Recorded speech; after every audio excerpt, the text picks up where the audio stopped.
Joining me and here to talk about the situation in the Middle East is analyst and Professor Sabri Samirah. Hello, sir. Thank you for joining us today.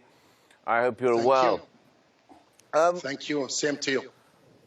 Just for those of you who are not familiar with what's going on, of course, people are familiar with what's going on, but could you explain to us what we saw there in the video? Were you able to see it?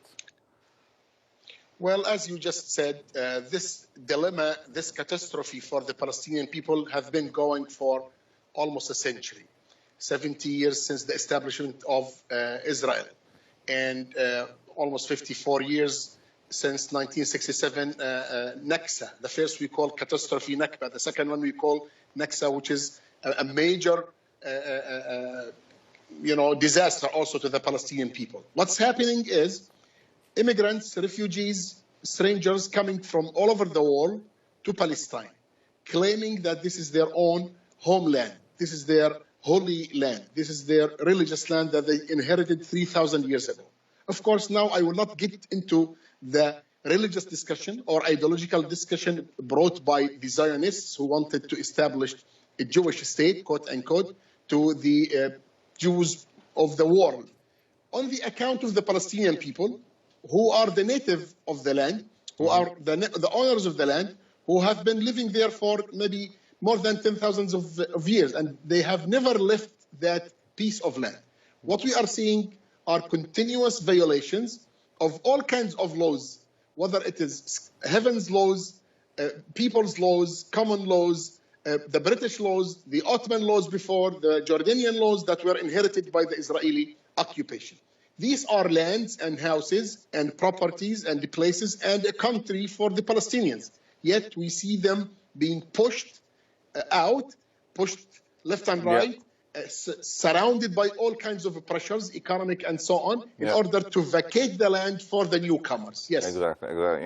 You know, Israel has recently been condemned as an apartheid state, by the group of Human Rights Watch. It's unusual for a group to come out and say the apartheid word, the A word out loud, but why is it so hard to voice it, do you think? I mean, it's like apartheid. It's just saying this is, they're trying to ethnically cleanse the areas. I mean, why do you think it's so hard for them to use these words? Let's add some other dimensions before answering this very important question.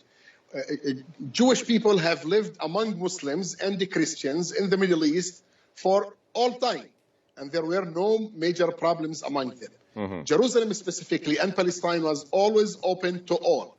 Even when the so-called Crusaders, the Europeans, came and occupied Palestine, at the end when Salah ad-Din or other Muslim rulers or Arab rulers or whatever, Ottoman rulers, they allowed everybody to live there. Jews, Christian, every kind of religion. On the other side now, what we see is the so-called Jewish state. Jews who came from Europe want to cleanse Palestine from all other religions, not only Muslims, also Christians and so on. They want it only for their own. So it is more than apartheid. Apartheid, like in South Africa, it was British and others, white people, European people, coming and occupying. Then after that, they accepted the fact and they lived peacefully with the African, the owners or the natives of the land. But for the Israelis, they are European Jews and others who came to the land and they want to push Palestinians out of the land. So it is not only apartheid, it is more than apartheid. It's a cleansing, it's colonial, it's on the account of other people. For many Palestinians, they don't mind having all the old, status quo again, 100 years ago, where Jews, Muslims, Christians, everybody living in Palestine, but with no colonialism, no occupation, no military ruling, no citizens of different classes. Jews are first class and others second and third and 10 classes. This is really racism, and this is colonialism, this is militarism of all accounts. Yes. Yeah, absolutely. And very well said, sir. Thank you very much. My next question really is more about how the Israelis, every time somebody says something bad about Israel, it's all about, anti-Semitism or it's, Zionism and things like that. I mean, how can, when we're talking about this hot topic and this very sensitive topic in the region. How can we work past by it? It's not just about being Israel or being Arab. It's about what the rule of law is and what it should be. How these people have a right to live here and they can't be pushed out. I mean, human rights groups are talking about this, but why isn't the international group getting more involved? Really, that's my final question, sir. Yeah, unfortunately, because of the European history and the dealing with the Jews in Europe, they came up and massacres happened, Holocaust happened, racism against the Jews happened. So we came with this Semitic and anti-Semitic thing. But for facts, Palestinians, Arabs, Middle Easterners are all Semitic people. Yeah. So there is nothing against the Israelis or Jews because of race. Yeah. Second, because of religion, I just explained. So this kind of rhetoric, actually, this is racism, this is colonialism, this is not just, and Israelis cannot continue with such thing. Now what we count on is the awareness and knowledge of people around the globe, including in Europe and America, that you should not buy such rhetoric. You should stick to the international laws, to human declarations, to just basic rights of people in Palestine. They deserve to live peacefully in their homeland, free, with their independent state. Yes. Very, very well said, sir. Very well said indeed. Thank you. I mean, the international,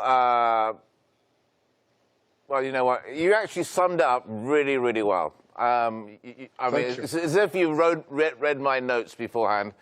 You spoke wonderfully, sir. Thank you very much for your time. Professor Sabri Samirah, I'd love to actually take this into more detail with you because I think this has a lot of effect. The Palestine and Israel issue has also some knock-on effects to Islamophobia, and the whole world is getting affected by this. And you and I, I'm sure, could talk about this for hours. It is a very complicated issue with so many dimensions. As you said, we need hours and hours to tackle it. And I thank you for inviting me. And hopefully, in the future, there will be more, segments to clarify it with basic terms and terminology. Wonderful, wonderful. I would very much enjoy that. I'm sure all our viewers would do. Thank you again for your time, sir. Thank you very much. Thank you very much.